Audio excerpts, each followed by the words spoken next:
나사에 근무하는 마르시아 메이슨이라고 하는 여류과학자가 자신의 유튜브에 올린 사진 한 장이 모든 언론기관들을 달구었습니다.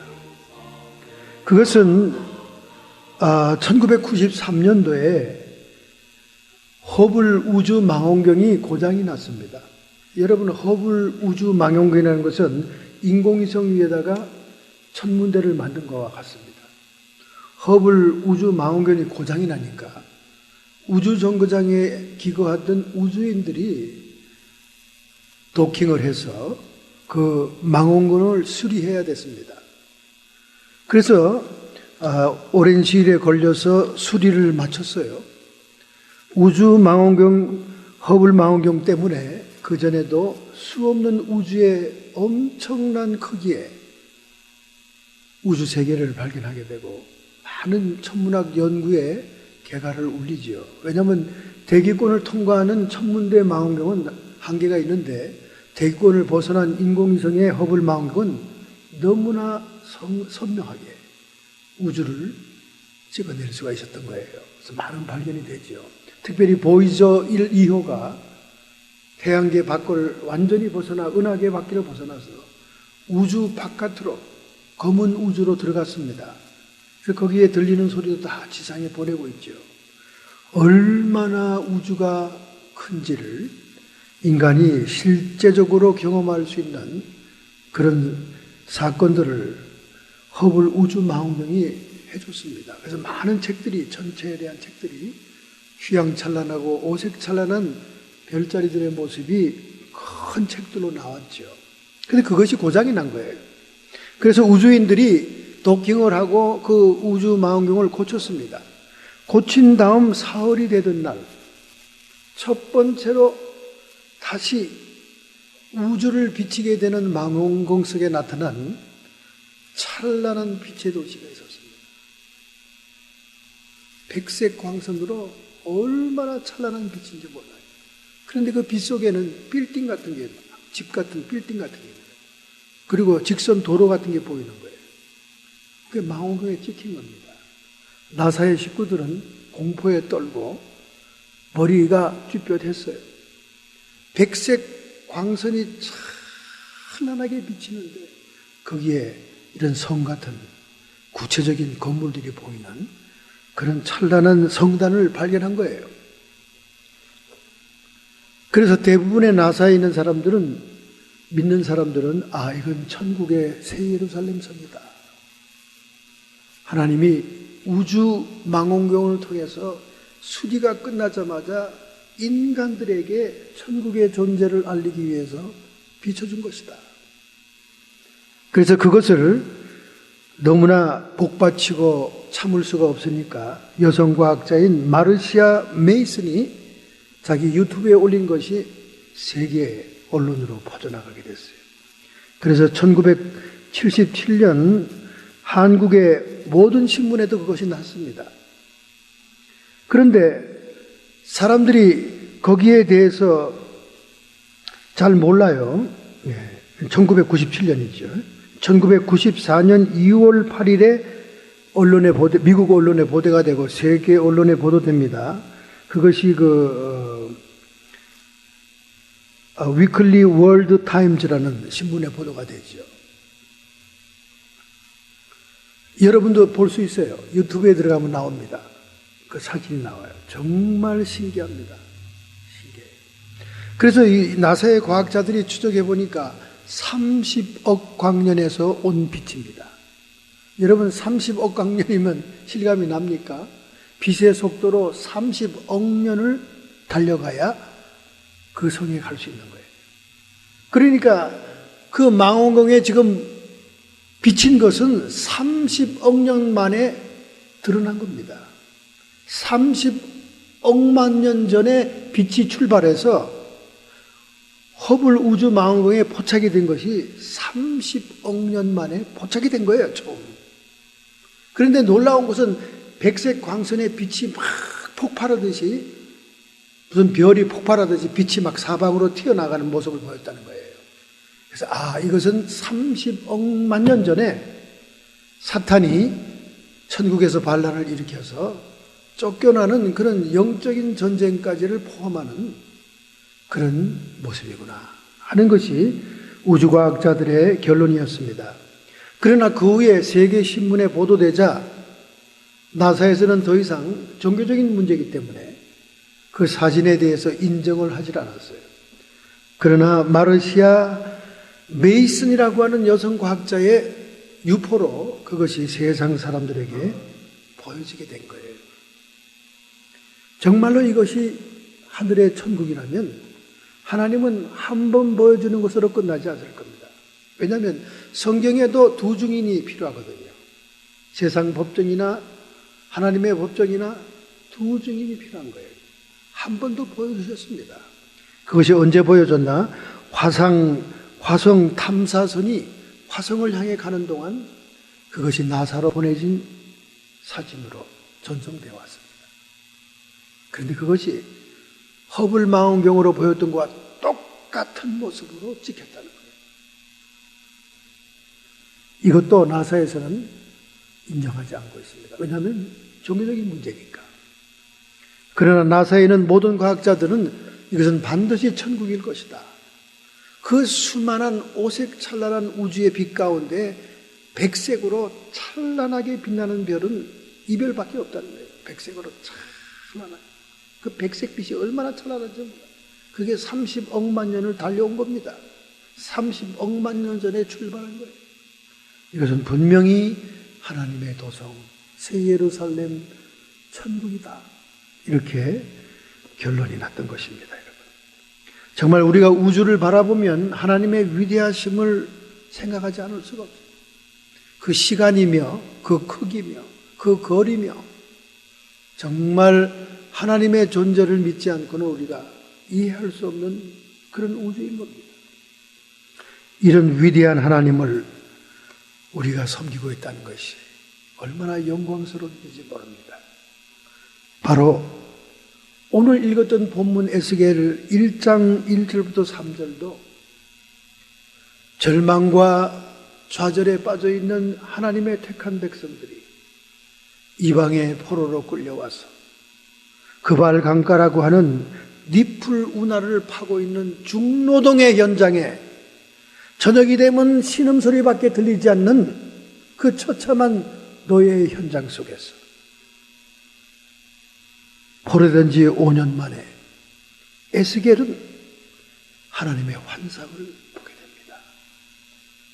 여러분 생각해 보세요. 사람들은 무슨 일을 당하면 이게 내 죄값이지, 이게 내 무슨 잘못이 있어 그렇지, 이런 생각 전혀 안 듭니다. 아니, 하나님이 살아계시다는데, 하나님이 우리의 야훼라는데 어떻게 우리 백성을 이렇게 처참하게 이방 우상을 섬기는 이방의 군대에게 짓밟히고 이렇게 이방의 나라 속에 포로로 잡혀와서 종살이하며 운하나 파는 중노동 현장에서 처참한 인생을 사는가? 그들은 하나님을 원망하고 있었던 거예요. 하나님이 그렇게 한 것이 다 성경에 기록되어 있는데도 그들은 그 당시에 하나님의 손길을 순전히 하나님의 탓으로 돌린 겁니다. 에스겔 히브리 말로 하나님께서 강하게 하신다, 그런 뜻입니다.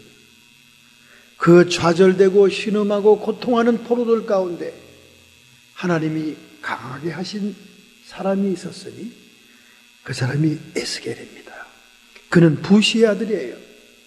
조지 W 부시가 아니라 부시의 아들 에스겔입니다. 부시는 그 당시에 제사장이었습니다.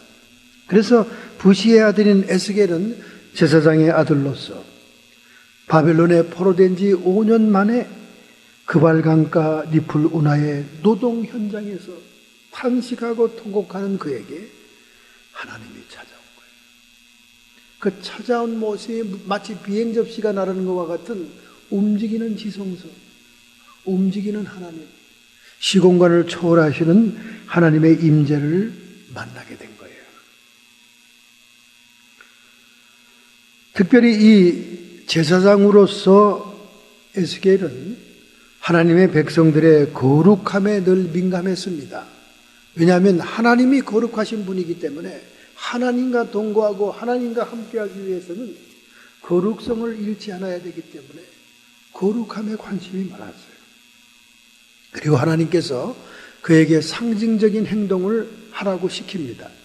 기이한 행동을 하죠. 빨개벗고 누워있거나 비둘기똥으로 음식을 만들어 먹거나 이상한 행동들을 시킵니다.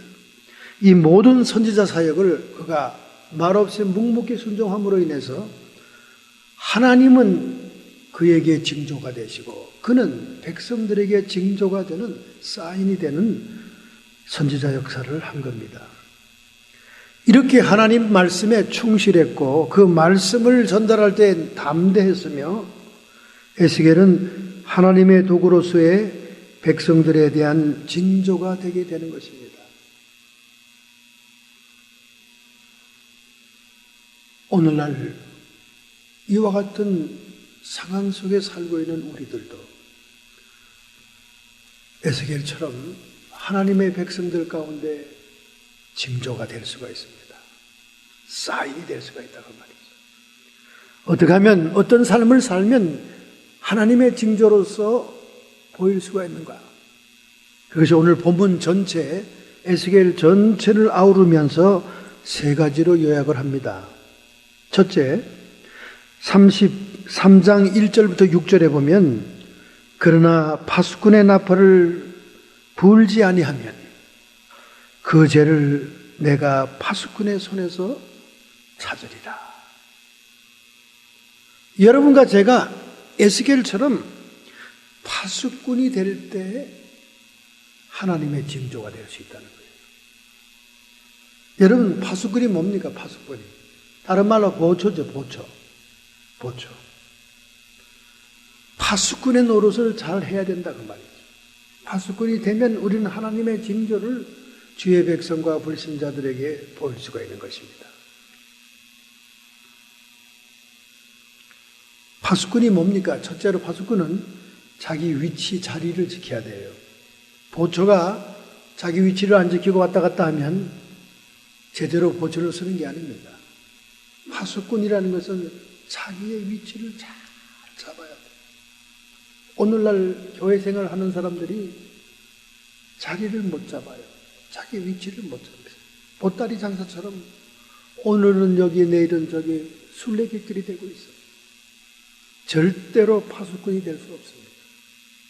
최근에 어떤 식당에 젊은 청년이 새로 고용이 됐습니다.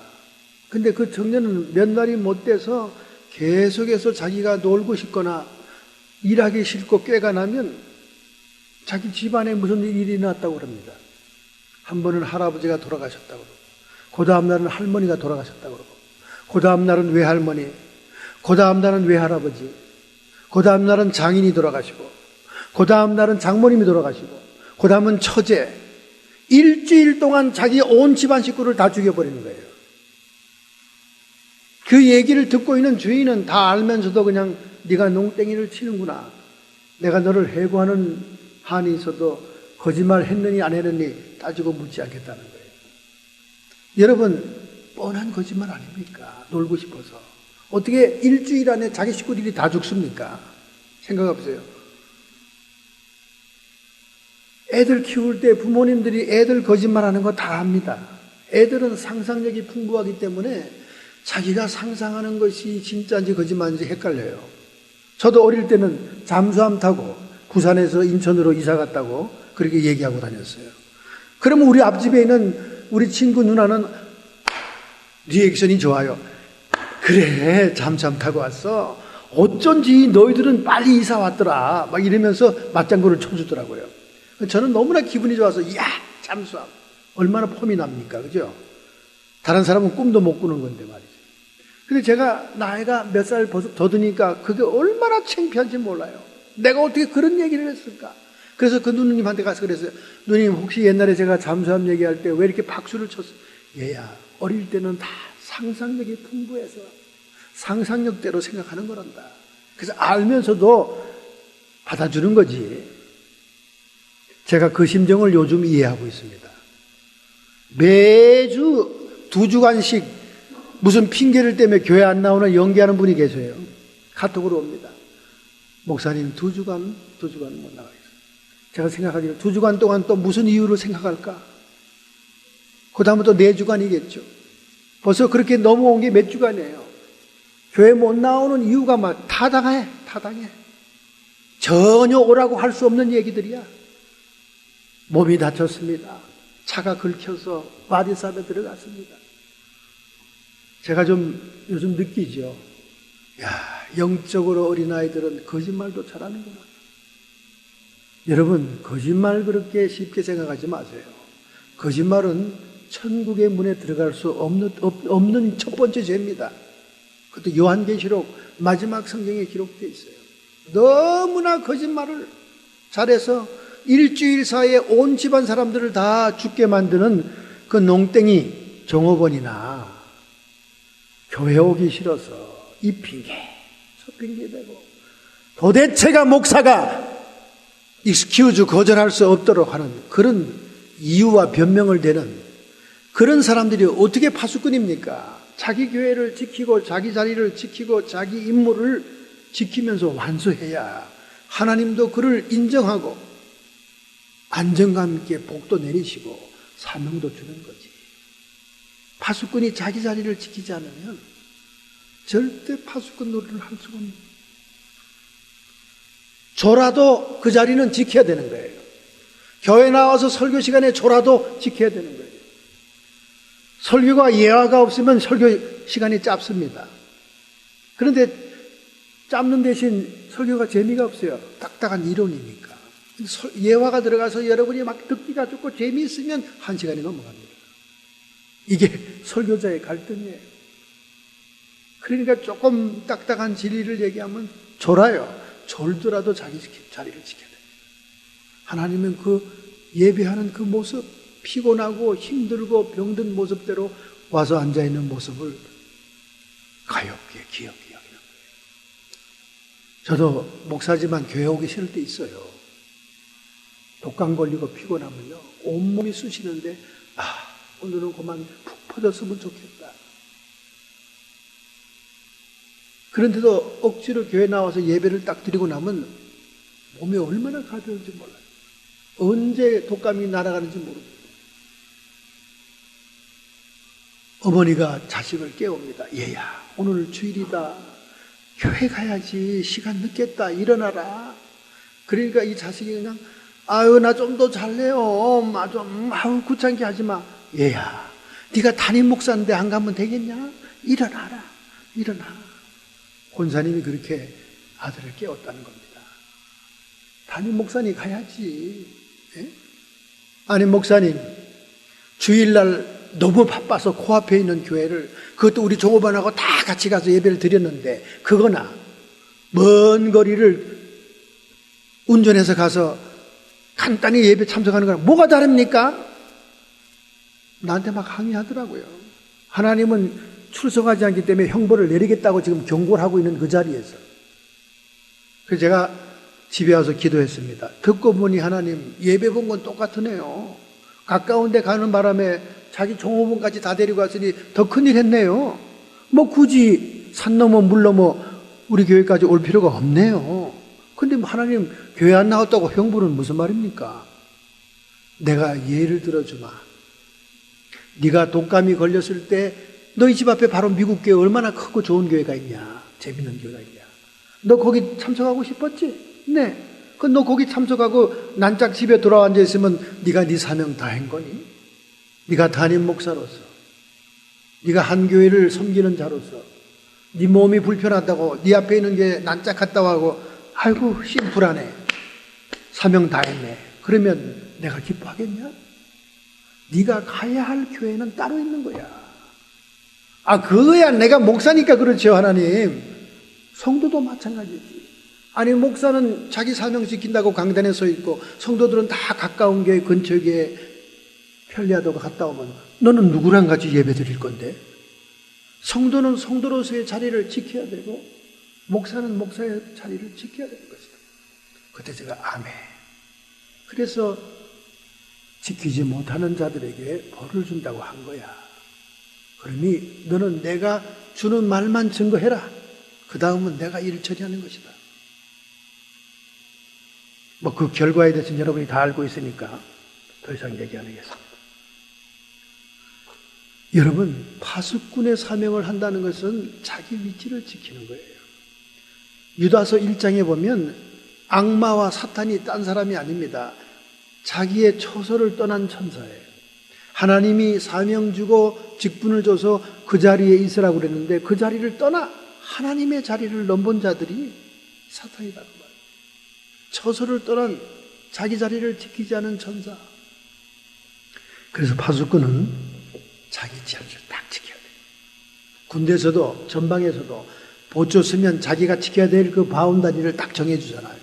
여기서 여기까지. 그 안에서 철조망이 끊기거나 그 안에서 간첩이 들어오면 그는 그 보초의 책임인 거예요.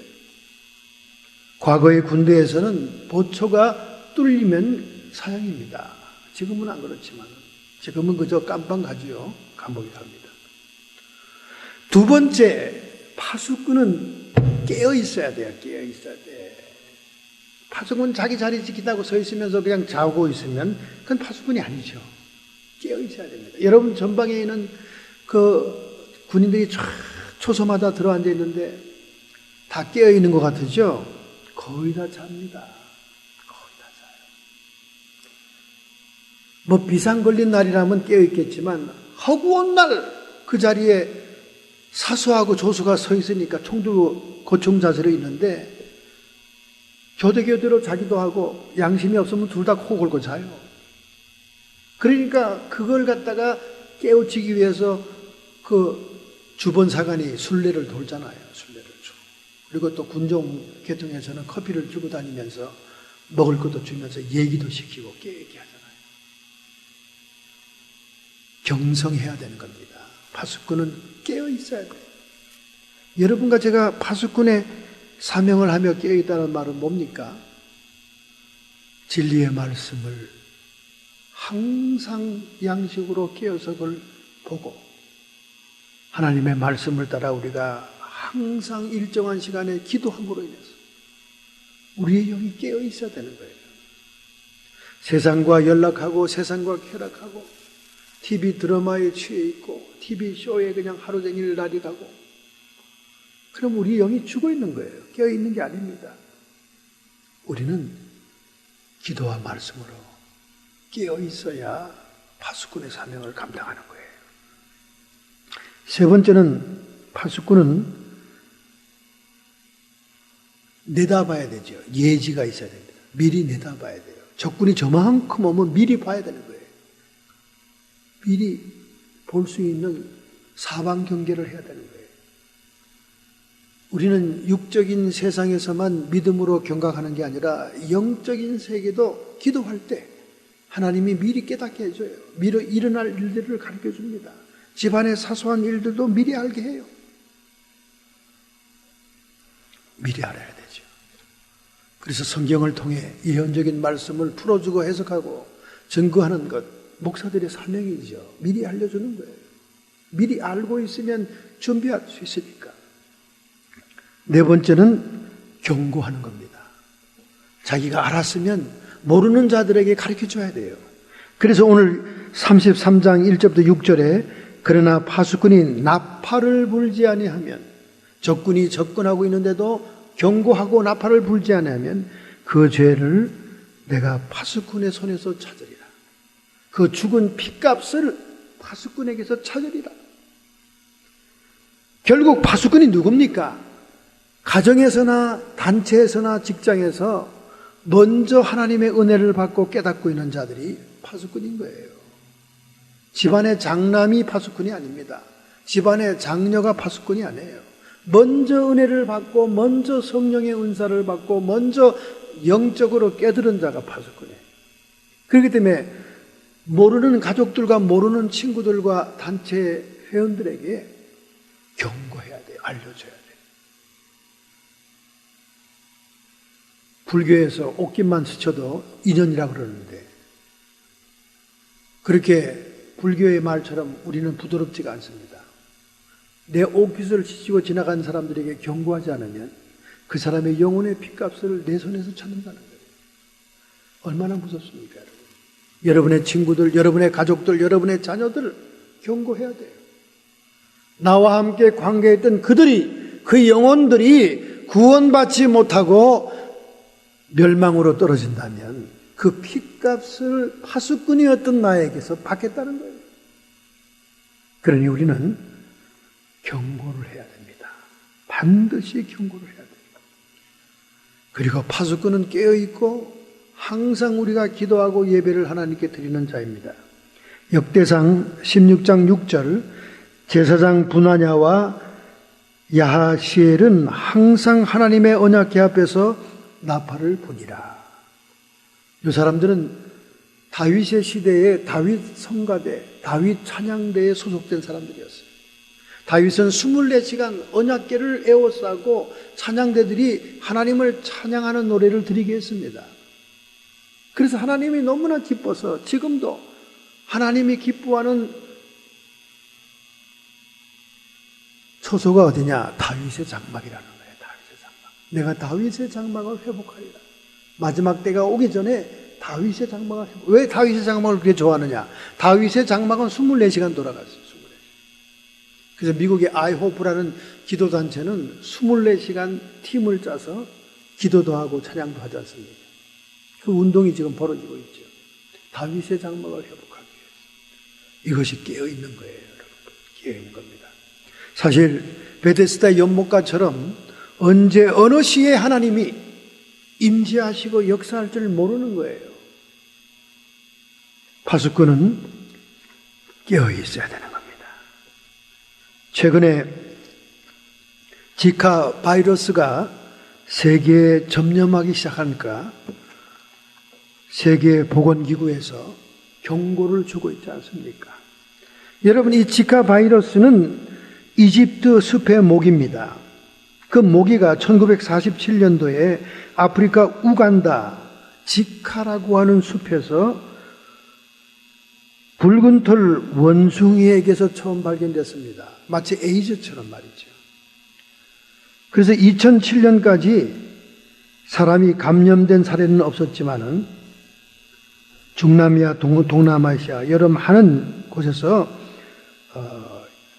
여러 가지 방법으로 전염되기 시작했는데 사람 간의 전염은 안 된다는 거예요. 그러나 성관계를 맺거나 또는 헌혈하거나 이럴 때 피를 섞을 때 지카 바이러스가 들어간다는 거예요. 이것이 임산부에게는 소두, 유아를 낳게 한다는 거예요. 32cm 이하의 두뇌를 갖게 한다는 거죠. 본래 정상적인 아이들은 34에서 37cm의 머리를 가져야 되는데 32cm 이하의 소두증을 가져오게 한다고 말이죠. 소두증이라는 것은 결국 아이가 태어나도 정신지체화가 되고 뇌성마비 등을 일으킨다는 거예요. 그러나 성인들에게는 요즘 브라질에서 나타나는 그 증후군처럼 갈랭 발의 증후군처럼 전신마비가 온다는 거예요. 발열과 두통과 구토와 전신마비가 온다는 거예요. 저희 그 동료 목사님 가운데 캄보디아와 태국을 자주 선교차 들락거린 분이 계신데 그분이 이 증상이 왔던 것 같아요. 온 전신이 마비되고 결국 나중에는 요 목만 살아있다가 죽었습니다. 저희 후배인데 우리 모교에서 자란 목사님인데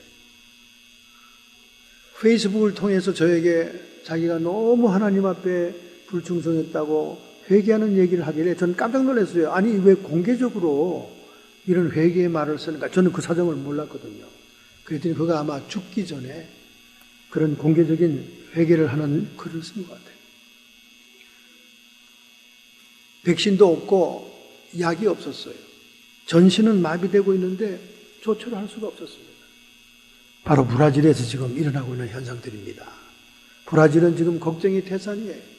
미국의 면역기구의 예방센터에 미국 질병통제예방센터에 지금 간절히 부탁을 하고 있습니다. 왜냐하면 금년도에 올림픽이 있잖아요.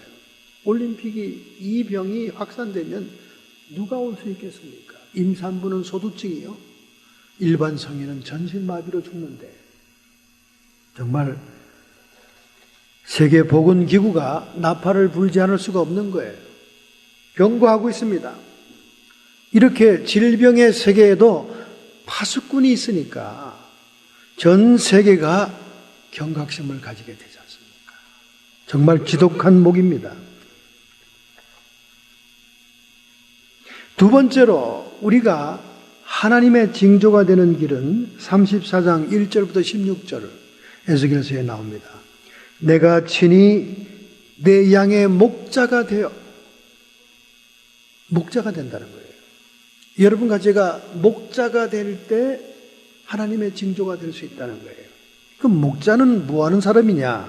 첫째, 목자는 양을 케어하는 사람인데 양을 사랑해야 됩니다. 양을 사랑해야 양을 잘 돌볼 수가 있어요. 요한복음 10장 10절부터 11절 예수님께서 말씀합니다. 도적이 오는 것은 도둑질하고 죽이고 멸망시키려는 것뿐이요.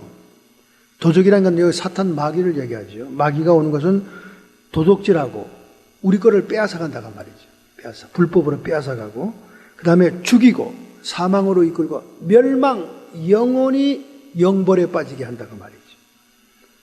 그러나 예수님이 내가 온 것은 양으로 생명을 얻게 하고 더욱 풍성히 얻게 하려는 것입니다. 그러나 이에 비해서 예수님이 우리를 위해 온 것은 우리의 생명을 구원해 주시고 그 생명을 단순히 구원하는 게 아니라 영원히 살도록 영생을 주심으로 풍성하게 한다는 거예요. 이 땅에 사는 동안에도 하나님의 생명에 충만하여 부활의 생명으로 풍성한 삶을 살게 한다는 거예요. 나는 선한 목자라. 선한 목자는 양들을 위하여 목숨을 버리거니와. 예수님은 초림으로 오셔서 인류를 위해 자기의 목숨을 버렸습니다.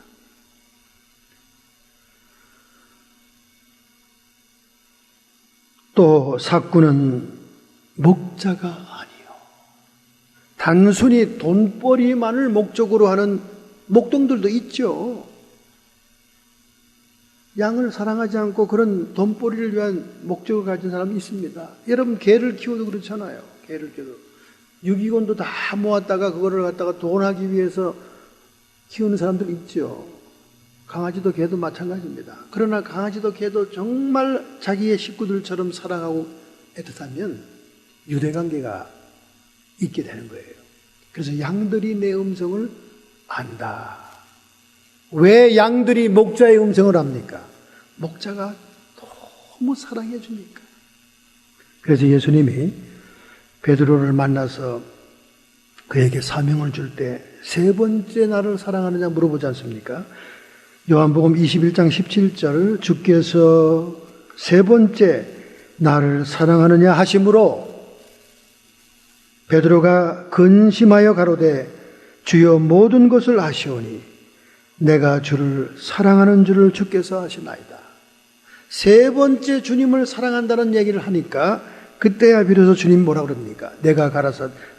예수께서 가라사대 내 양을 먹여라. 양을 먹일 수 있는 자는 주님을 사랑해야 됩니다. 주님을 사랑하는 자만이 양도 사랑할 수가 있는 거예요. 그래서 목자의 첫 번째 조건은 사랑이에요. 사랑이 없으면 돈이죠. 싹군 목자죠. 얼마 전에 LA에 있는 한 장로님이 신문에 칼럼을 썼더라고요. 목사들아 싹군이 되라.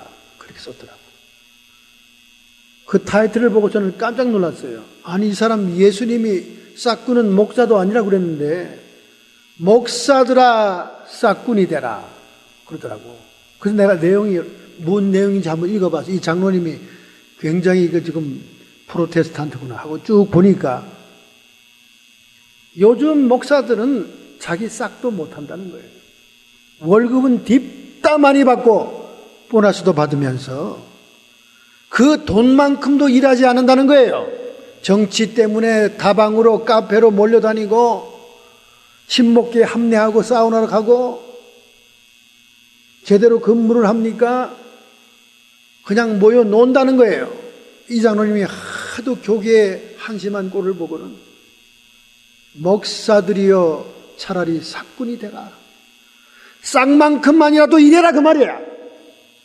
너희들이 받고 있는 봉급만큼 일하고 있냐 그 말이지. 제가 그 칼럼 보고 그분의 내용은 이제 알았습니다. 근데 예수님이 말하는 싹꾼은 다르죠. 단순히 양을 자기의 이용물로 돈을 목적으로만 양육하는 것을 얘기하는 겁니다.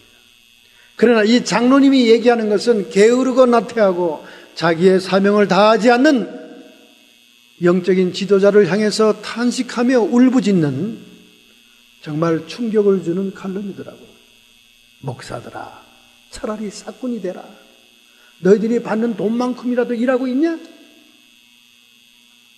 차라리 평신도들은 그만한 돈을 벌기 위해서 일주일 내내 아침부터 밤까지 일하고 있지 않냐 그 말이지. 노동 현장에 있지 않냐. 너희들은 놀고 있지 않냐 그 말이야. 정말 집안에 수십 명의 목사가 있는 종으로서 이해가 되는 얘기입니다. 목사라는 직은 프리랜서입니다. 한가하려면 마냥 한가하고 바쁘려면 24시간 바쁜 직업이에요. 제가 서울에 대교에 추천을 받아서 부목사로 인터뷰하러 갔습니다. 그 목사님이 워낙 친분이 있는 분이니까 어지간하면 저를 하이어하려고 그러더라고요. 제가 전도사에서 막 목사 안수를 받고 갔어요.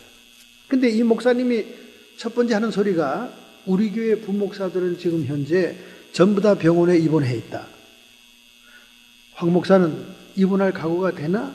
그렇게 얘기하더라고요. 열심히 일하면 입원하겠지 속으로 생각했습니다. 그런데 우리 부목사들은 새벽 4시에 새벽기도 끝나고 난 다음부터 하루 온종일 밤 12시까지 신방하네. 그렇기 때문에 성경을 읽거나 기도할 시간은 없네. 그래도 하겠나? 그러더라고요. 그래서 그때 제가 안 하겠습니다 하고 답변했어요. 왜냐하면 목사의 임무 가운데 신방만이 임무가 아니거든요. 목사에는 기도도 하고 말씀 연구도 해야 됩니다. 식견이 있는 담임 목사가 있는 교회들은 오전 시간은 전부 다 목사들에게 연구하는 시간을 줍니다. 그리고 오후 시간에 나와서 신방도 하고 교회 일도 하라 그렇게 얘기합니다. 왜냐하면 목사가 하나님과 주님과 연결이 되어 있지 않고 스스로 영적인 영성을 개발하지 않으면 금방 탈진하는